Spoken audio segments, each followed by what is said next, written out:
இதுதான் ரொம்ப முக்கியமான இடம், கவனிக்கணும் அப்படிங்கிறது தான். ஒன்றுமே இல்லை, பிஸ்னஸ்மேன்னா வாரத்தில் ஒரு நாள், ஏன் மாதத்தில் ஒரு நாள் உங்கள் நிறுவனத்துக்கு நீங்கள் போனீங்கன்னா நீங்கள் பிஸ்னஸ்மேன். யார் அதிக உயரத்தில் இருக்காங்களோ அவர்களுக்கு சொல்லக்கூடிய தகவல்கள் ரொம்ப முக்கியமானதாக மட்டும்தான் இருக்கும். இது அரசாங்கத்தில் எடுத்துக்கலாம், அரசு அலுவலகத்தில் எடுத்துக்கலாம்.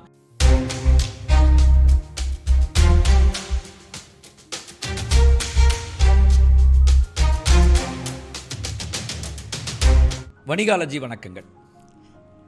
நம்ம இந்த தொடரில் நிறைய பார்த்துட்ருக்கோம். ஒரு வணிகராக, ஒரு பிஸ்னஸ்மேனாக ஆகுவதற்கான நிலைகளை பற்றி பார்த்துட்ருக்கோம்.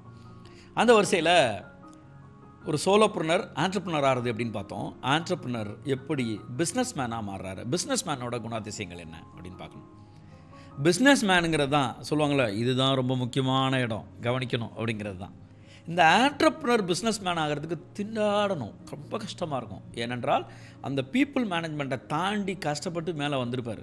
இப்போ பிஸ்னஸ்மேனாக ஆகிறது அப்படிங்கிறது தான் மிகப்பெரிய வேலை. ஆனால் பிஸ்னஸ்மேனாக ஆகிட்டோன்னா அங்கேயும் சில விஷயங்களை நம்ம கடைபிடிக்க வேண்டியிருக்கு. அங்கே சும்மா இருந்துடலாம், ஜாலியாக இருந்துடலாம், அது பாட்டுக்கு ரன் ஆகட்டும் இருந்துடலாம்னா, மேற்பார்வையாளராக இருப்பது தான் இருக்கிறதுலே கஷ்டமான வேலை. நான் எதை மேற்பார்வை பண்ண விட்டுட்டேன் அப்படிங்கிறது தெரியாமல் போயிடும். ஸோ அப்போ ஒரு பிஸ்னஸ்மேன் அப்படிங்கிறது என்ன அப்படின்னா, ஆண்டர்ப்ரனராக இருந்தாச்சு, நிறைய சிஸ்டம் டெவலப் பண்ணியாச்சு, இந்த கம்பெனியை தானாக நடத்துவதற்கு உருவாக்கியாச்சு.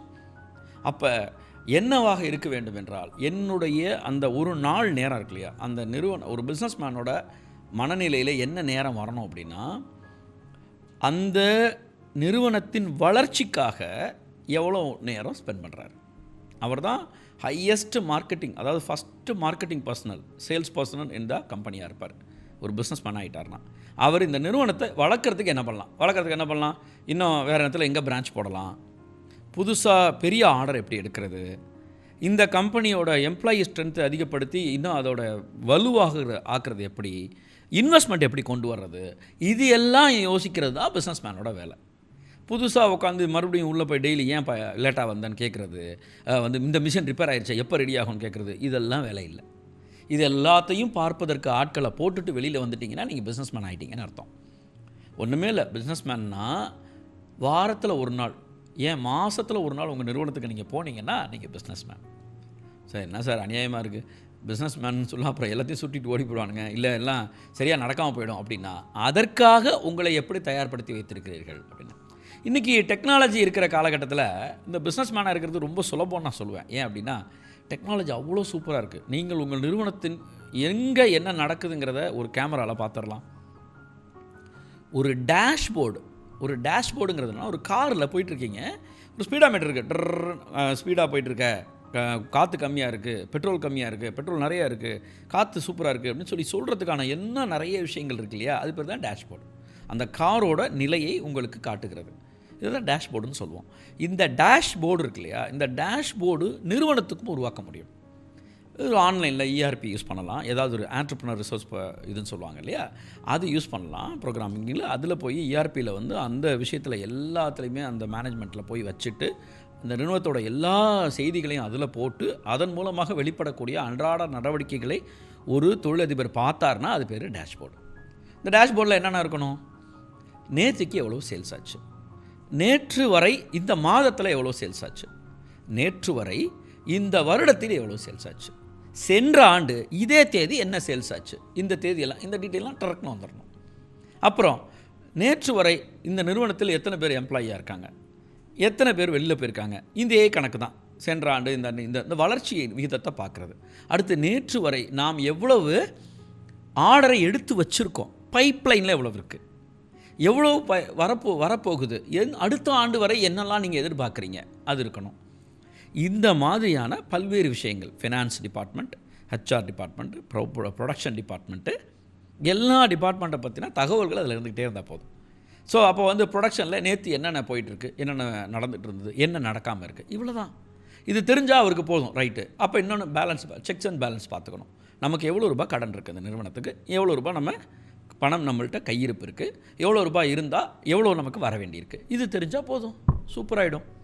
இதுதான் கணக்கு. இதை பார்த்துட்டானா அவருக்கு தெரிஞ்சிடும், ஓகே இப்போ இவ்வளோ இருக்குது, அப்போ நம்ம இதை வச்சு அடுத்து என்ன செய்யலாம் அப்படின்னு யோசிக்கணும். ஸோ இந்த டேஷ்போர்டுங்கிறத உருவாக்குறதுக்கு ஆண்டர்ப்ரனராக இருக்கும்போதே ஒர்க் பண்ணியிருக்கணும். பிஸ்னஸ் மேன் ஆகிடுறாரு. இப்போ அதை பற்றி தெரிஞ்சுக்கிறதுக்கு உங்களுக்கு ரிப்போர்ட்டிங் அத்தாரிட்டி ஒரு ஆளாக இருக்கும். 1000 பேர் கொண்ட ஒரு நிறுவனத்துக்கு ஒரு ஆள் பிஸ்னஸ் மேனுக்கு ரிப்போர்ட் பண்ணாலே போதும். அந்த ரிப்போர்ட்டிங் பர்சன் ரொம்ப முக்கியமான விஷயத்தை மட்டும் சொல்லணும் இல்லையா? ஒரு சின்ன விஷயம் யோசிங்களேன். நீங்கள் வீட்டில் ஒரு குழந்தையாக இருக்கும்போது அந்த குழந்தைகிட்ட ஏதாவது ஒரு பிரச்சனை யாராவது சொல்லுவாங்களா? சொல்ல மாட்டாங்க. அந்த குழந்தை போய் ஒரு பிரச்சனையை போய் அம்மாட்ட சொல்லும். என்ன சொல்லும்? அம்மா என்னை தம்பி அடிச்சிட்டான் அப்படி சொல்லும். உடனே அம்மா என்ன செய்வாங்க? ஏய் தம்பி அடிக்காதடா அப்படின்வாங்க. கரெக்டாக? இப்போ கொஞ்ச நாள் ஆகுது, அந்த குழந்தை வளர்ந்துகிட்டே இருக்குது. இப்போ அம்மா போய் அப்பாட்ட போய் இன்றைக்கி என்ன தெரியுமாச்சு, பெரியவனை சின்னவன் அடிச்சிட்டான், சின்னவன் நான் 2 பேரும் சமாதானப்படுத்தி வச்சேன் அப்படிலாம் சொல்லிட்டு இருக்க மாட்டாங்க. அவங்க நிறைய பிரச்சனை அதெல்லாம் சால்வ் பண்ணிட்டேன் அப்படி போயிட்டு இருப்பாங்க. இல்லை தினசரி இந்த குழந்தைங்களுக்கு அடித்தடி வர்றது சகஜம் தானேன்னு சொல்லி அம்மா அதை சொல்லவே மாட்டாங்க. அம்மா அப்பாட்ட என்னத்தை சொல்லுவாங்கன்னா, ஏங்க இன்றைக்கி இது டியூ, இது இபி கட்டணும் அப்படின்னு முக்கியமான விஷயங்களை மட்டும்தான் சொல்லுவாங்க.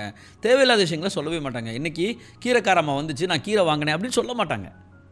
சரி, அப்பா இருக்கார். அப்பா என்ன செய்வார்னா, அவருடைய அப்பாட்ட ஃபோன் பண்ணுறாரு. ஃபோன் பண்ணி, அப்பா இன்றைக்கி ஏன் கேட்குறீங்க, நீங்கள் சின்னவனை வந்து பெரியவனை சின்னவன் அடிச்சிட்டான், என் ஒய்ஃப் வந்து கீரை வாங்கியிருக்கா அப்படிலாம் சொல்ல மாட்டார். அப்பா நல்லா இருக்கியாப்பா, என்னப்பா எப்படி போயிட்டுருக்கு? நல்லா போயிட்டுருக்குப்பா. தங்கச்சிக்கு எப்பப்பா வந்து தங்கச்சி வீட்டில் எப்பப்பா கல்யாணம்? அது சொல்கிறேன்ப்பா அப்படின்னு அதோட முடிஞ்சு போச்சு. ஸோ போக போக ஒரு உறவாக இருக்கட்டும், ஒரு ஹைரார்க்கியில் யார் அதிக உயரத்தில் இருக்காங்களோ அவர்களுக்கு சொல்லக்கூடிய தகவல்கள் ரொம்ப முக்கியமானதாக மட்டும்தான் இருக்கும்.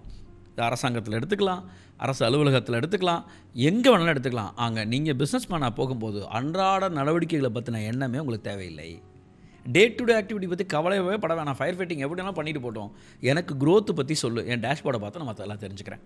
இப்படி இருந்தால் பிஸ்னஸ் மேன் ஆகிட்டீங்கன்னு அர்த்தம். அப்போ உங்களுக்கு ரிப்போர்ட்டிங் அத்தாரிட்டியை நீங்கள் டெவலப் பண்ணுறது தான் ரொம்ப முக்கியமான விஷயம். யாரை ரிப்போர்ட் பண்ணுறதுக்கு, யார் உங்களுக்கு அந்த செய்திகளை சொல்பவராக தயாரிக்கிறீர்களோ அவர்கள் தான் மிக முக்கியமான நபர். அவர் ஜென்ரல் மேனேஜராக இருக்கலாம், சிஇஓவாக இருக்கலாம், வாட் எவர் இட் இஸ்.